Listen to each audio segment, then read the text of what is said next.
Did you miss me? Did you miss me? You missed me. Yes. I was out for a while. Because I was sick. I was under the weather. In this cold weather. And especially when you have kids and they get sick, it is mandatory that you get sick. Of course, because you're hugging them, loving them. All the bacteria, all the Rahu and Ketu are going inside your nostrils and mouth and whatnot. And next thing you're just like, bam! You're Saturn, just staying in bed. So yeah, I was under the weather and wasn't able to make a video this week as much as I wanted to. But feel a lot better now, so let's make this video because you guys have been driving me nuts. If I don't make a video for 3 days, you guys go nuts. It's like, oh my God, where's KRS's video? Somebody help me or take me to the mental hospital. That's what happens. So anyway, look at this, I'm full of energy. When you are well rested with 18 hours of sleep a day, that's how you feel. So guys, today we are going to be covering Ketu transit part A, Ketu through houses. What happens, Ketu, the south node of the moon, when it transits over your horoscope, okay? Like right now, Ketu is in Aquarius. So wherever Aquarius is in your horoscope, the south node of the moon, Ketu is going to be there for the next 18 months. And Rahu currently is in Leo. So wherever Leo is in your horoscope, it's going to be transiting there for 18 months because this is like the nodal axis. It always goes like this together. They're never together in the birth chart, only in certain divisional charts. So if you do not know which sign your Aquarius sign is placed in what house, whereas Rahu could be transiting from Leo for understanding all your information and all your astrological information, for that, check out the links here. Check out my full astrological report, including my books, Astrology, Conjunction, and Aspects of the Speed of Light, including all my consultations at this link. So, the south node of the moon, Ketu. If I had to tell you guys about Rahu and Ketu in one sentence, something that you can just use without knowing any of the other juggernaut about Rahu, Ketu, it's universe. Why? What does Rahu Ketu have to do with the universe? Just in the first two chapters, first chapter, Bhirat Parashtra Hora Shastra, and in the beginning of many ancient texts, they talk about the expansion of universe, how Brahma created this universe. Then at one point in your studies, in your spiritual studies, they talk about contraction of the universe. Expansion, contraction, expansion, contraction. Rahu, Ketu, Rahu, Ketu. You getting that? If you just knew the process of contraction, you will know Ketu. Even if you go to like science books, any scientific book that has nothing to do with astrology, but let's say it's an astronomical book or book on astrophysics, look at the process that talk about of contraction. Somehow, somewhere you will see Ketu in how they're describing that process. If you look at the expansion, how quickly the universe just expanded and just burst over everything, and we could see the material, stuff out in the universe, all the bright lights and gases, that's Rahu. So Ketu, the energy of Ketu, okay, it's all about contraction. It's all about reflection. It's about wanting to know your roots and who you are. So when Ketu transits your first house, what it does, it makes a person not focus on themselves, but they automatically get focused by the masses. Because remember, Rahu's in the 7th house, right? So Ketu transiting the first house will give you more inclination towards understanding yourself spiritually. In this 18-month period of your life, if let's say you are 40, 50 years old, notice when Ketu transited your ascendant in the 18-month period when you were probably 37 years old. I'm not saying 37, that's actually their nodal return when they come back to their own self.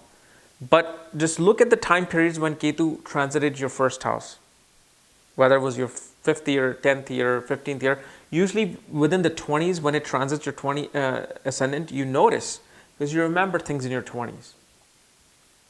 So you will understand like, oh yeah, I felt very introverted.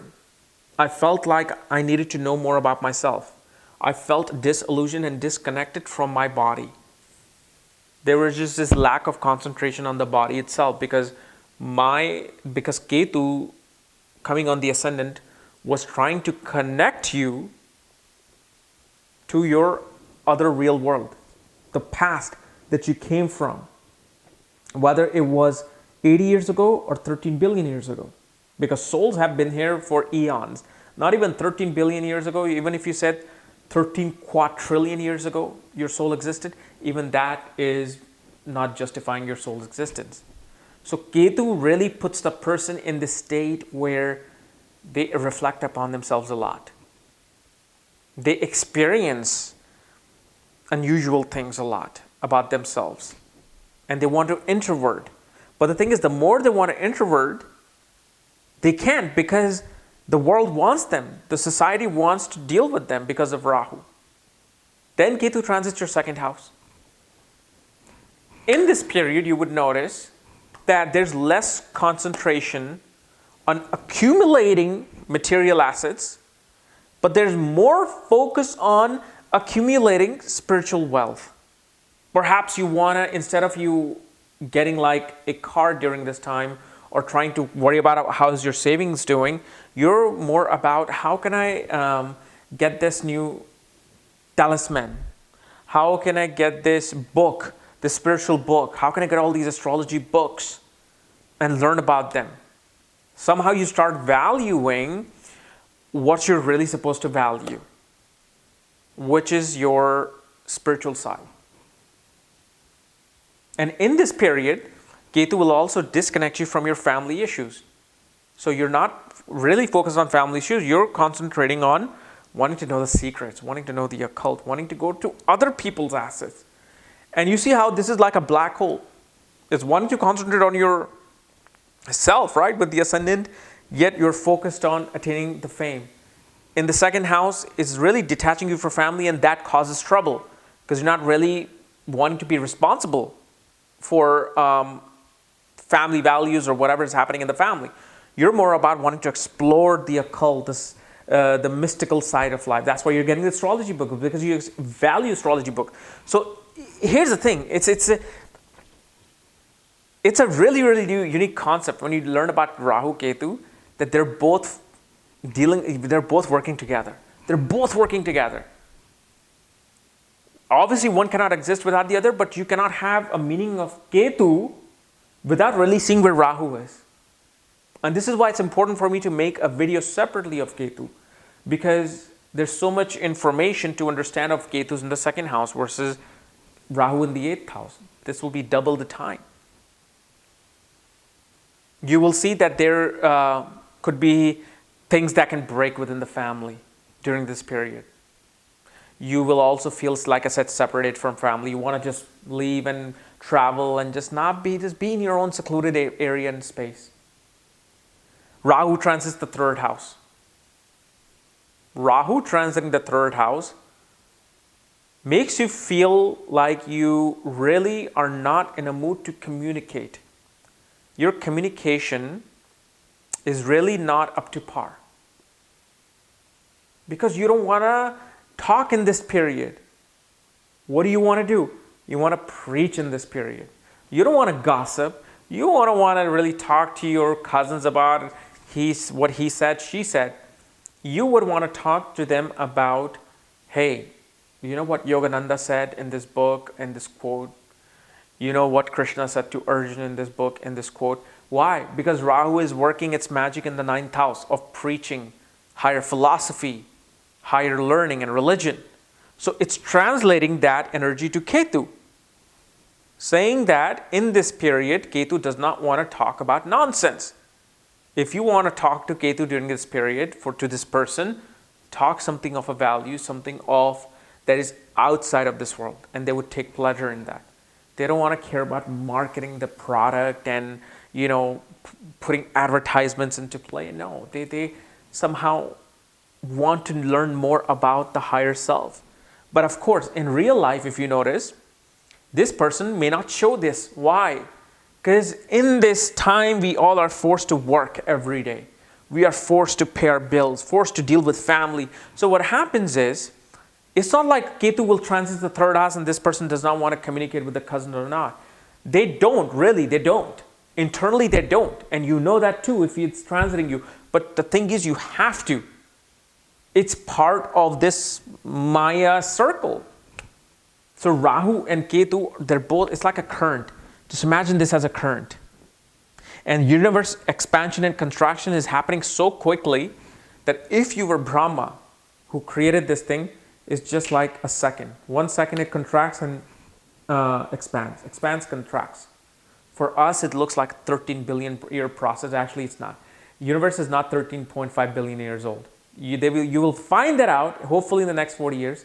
Universe is actually 120 or 108 light year, 108 billion years old. It is. Then Ketu comes into your fourth house. Here, one can suddenly move into a different place, different house. One feels separated from home again, because second and fourth house, same thing, home, family. One may have to face like a split of their property. Like, how in India they call it Batvara. Like, this brother wants this property, that brother wants that property. Split. And this, what it does, this person then focuses more on career. They don't want to deal with these issues of the family and problem and property and assets. Like, you know what, I'm better off concentrating on my work, my reputation, my image in society. And then what happens is you don't concentrate. It comes to haunt you because you weren't concentrating on how your mother was, situations in the home. And so in a linear way, these two planets are these mathematical points, these grahas are malevolent energy.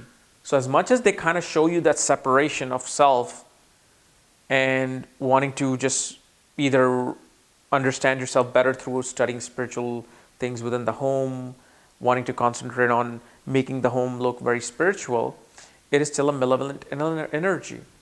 It's taking you away from what you should be focusing on.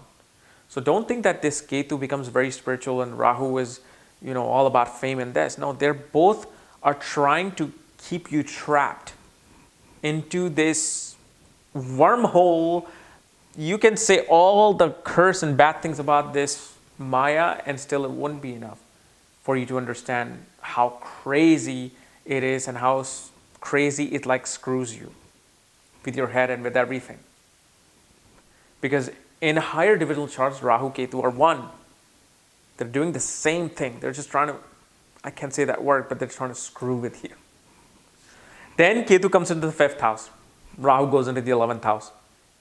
Here, there could be either emergence towards studying and researching a lot. Like this person will finally find themselves like, you know what, I want to research more during this time. I want to expand my studies and perhaps attain a PhD. Actually, I've seen that. Especially like in my career consultation, whenever somebody has asked, can I pursue PhD? I always somehow see, and this is not 100%, I would probably say 70 to 75%, Rahu or Ketu are in 5th or 9th axis, somehow transiting and aspecting that by transit. And what it brings about it, because 5th house is education, it's your Purva Punya Bhava. So if Ketu is actually in a good placement, it can make you realize the good deeds that you did in the past life. And it can reward you actually in this house due to the nature of this house. But on the malevolent side, this is not the period that you want to conceive children. This is not the period that will be more fruitful for you to either get pregnant as a woman or impregnate your spouse or girlfriend or whoever.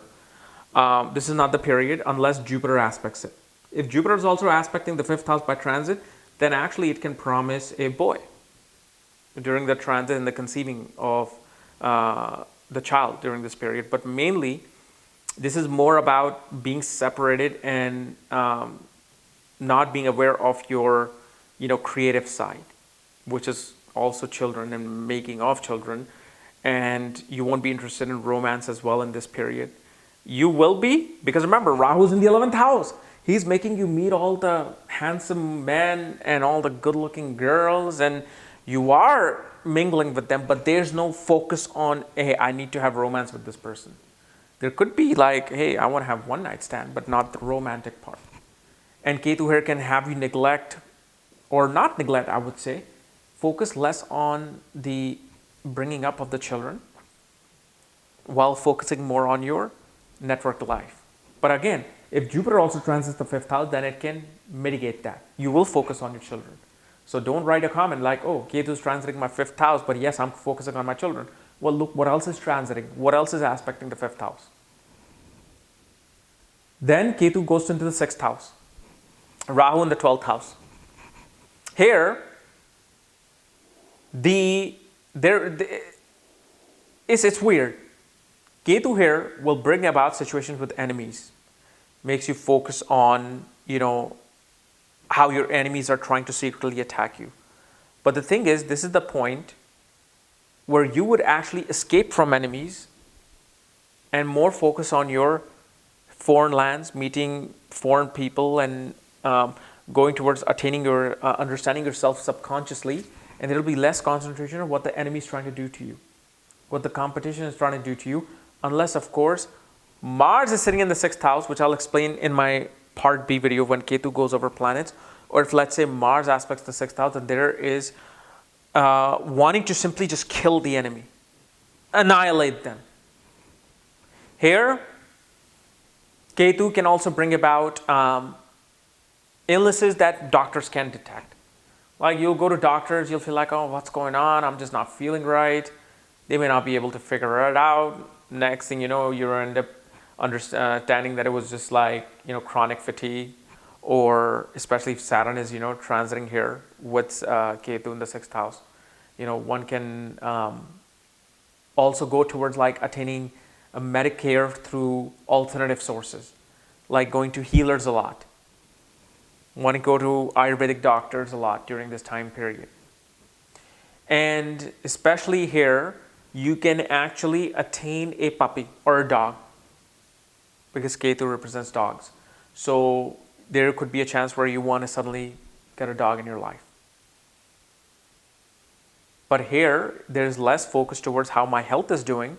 There's more focus towards how this is doing, my subconscious mind, this backside of your head. Ketu comes into the 7th house. Yes, it'll create problems in the marriage. You know why?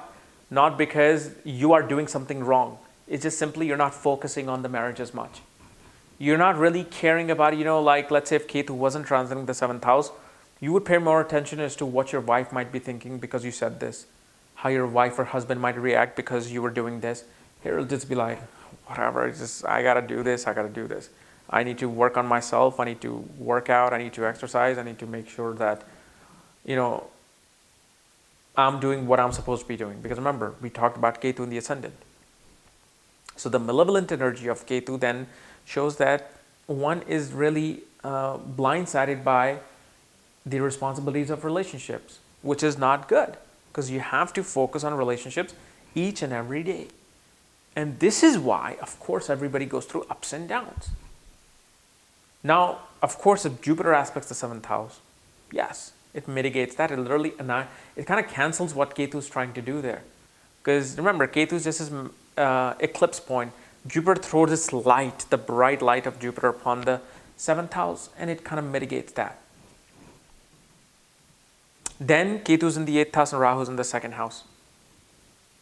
Here one wants to understand more about how to attain wealth, how to attain the resources, then less about wanting to understand the secretive side of the world. wanting to, here Ketu, unless, of course, Ketu is transiting over Ketu here, you will be more, the south node is now more intensified, which is called the nodal return. Here, they really bring about your past and who you are. And they show you that this is who you are. And knowing who you are, you'll be able to attain your material goals. But otherwise, this Ketu in the 8th house will not make you so concentrate on your spouse's family, your in-laws. You're not really caring about your health as much again. Actually, you're not afraid of death with this Ketu. You're like, well, whatever death comes, I'm going to enjoy my life. You see that. You see what happens.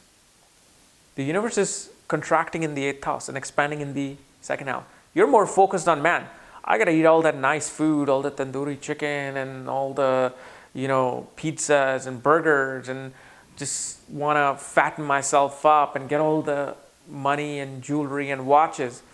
Death comes, that comes. This is why I want to enjoy my life. Because I know I can die anytime.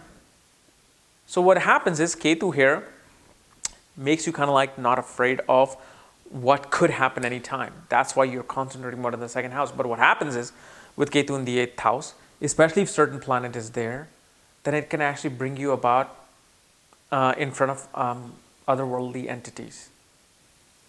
It can, I don't want to scare anybody, but okay, I won't scare anybody, forget it. So Ketu goes into the 9th house, okay? Rahu's in the 3rd house. Here, Ketu in the 9th house again works together with Rahu. Because as much as Ketu does not want to be really going to and concentrating on religion and philosophy and society, but more focusing towards the information age. But guess what? Rahu is attaining its information, attaining the world of the media by its ability to understand the higher philosophy. So here Ketu can bring you about in front of very spiritual people, can bring you about in organizations where you will understand your spiritual self. However, because Rahu is in the 3rd house, all you are focusing on is how do I get this information out? What I'm learning right now in the 9th house, how do I just get it out and talk to everybody about it? And this is, how they're similar. Rahu, Ketu are very similar in what they're doing. If you really notice, if you have watched this video 2 or 3 times, even the Rahu video in 1st house, 2nd house, 3rd house, they're working on the same energy. It's just like this one stick on both ends. Ketu comes into the 10th house. Here, the person doesn't really care what the reputation is right now outside in the world. Unless some other planet is affecting it, then the person is like, oh my God, what's happening to my reputation? But here, the person is just like, you know what? I don't care what people are thinking of me. I don't care what is happening, the politics is happening at my work. I need to focus on my home. I need to, just like what I talked about in Rahu in the 4th house. Here, Ketu can actually bring about fame and recognition, which you will not actually care about. Like, I'll give you an example. Because I'm or I'm into basketball, back in 1996, 96 or 97, they had 50 greatest players come at a all-star game, NBA all-star game, 50 greatest players. From Jordan to Will Chamberlain to Bob Cousy and the Iceman. But the only one who wasn't there was Shaquille O'Neal, who was voted the 50th greatest player. Shaq later on says that I don't think I deserved it, so I didn't care. I stayed home. I didn't want to be there because I felt so embarrassed being amongst these 50 greatest players because of the fact I've only played in the league for 3-4 years. How can you call me 50 greatest?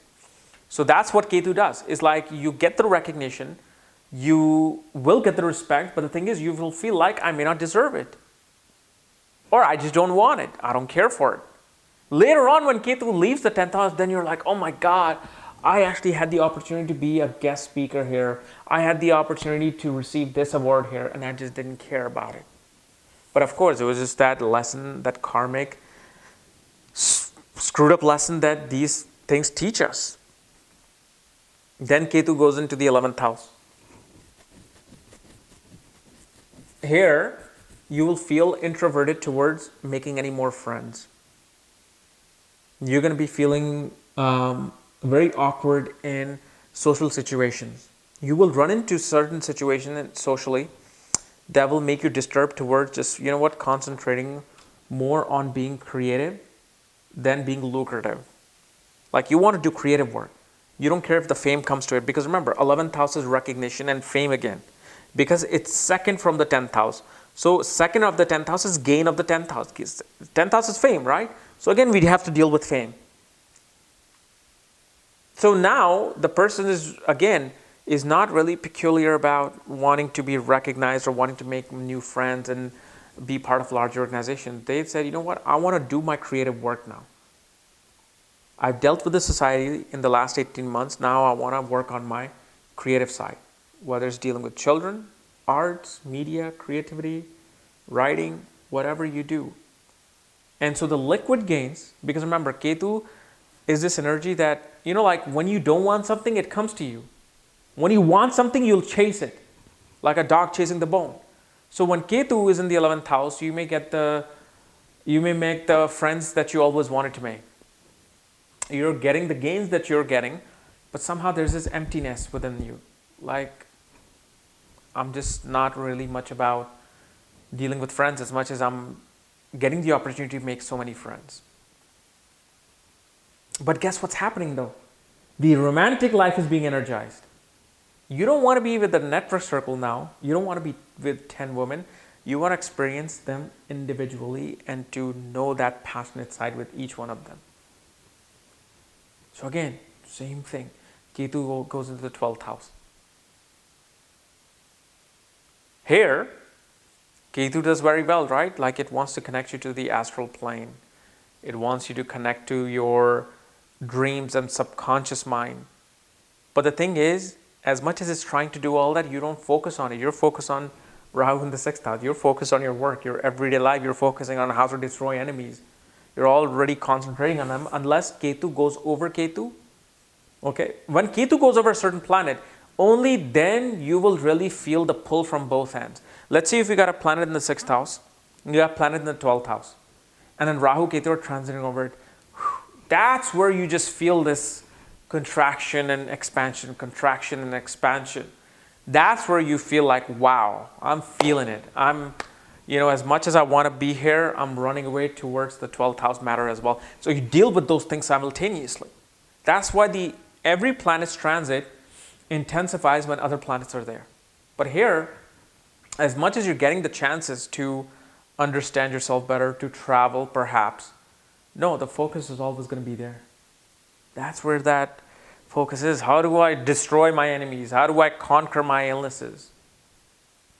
So this Rahu Ketu transit or placement in a horoscope, it's literally for an astrologer to dive into a black hole and pull some information out to you to give it to you. And obviously in part B, we will talk about Ketu's aspect, what Ketu aspect does, and also what Ketu does when it goes over planets. Because I know just this going about in the houses might have taken so long. I don't know how long my video is going to be. But in the part B, we'll talk about aspects and going over planets. Okay? Thank you guys. So if you're new to my channel, subscribe below. Again, if you want to know where your Ketu is transiting, all your planet replacements, my books, consultations, reports, for that, check out the links here. Otherwise, we'll see you tomorrow on Monday. Bye-bye.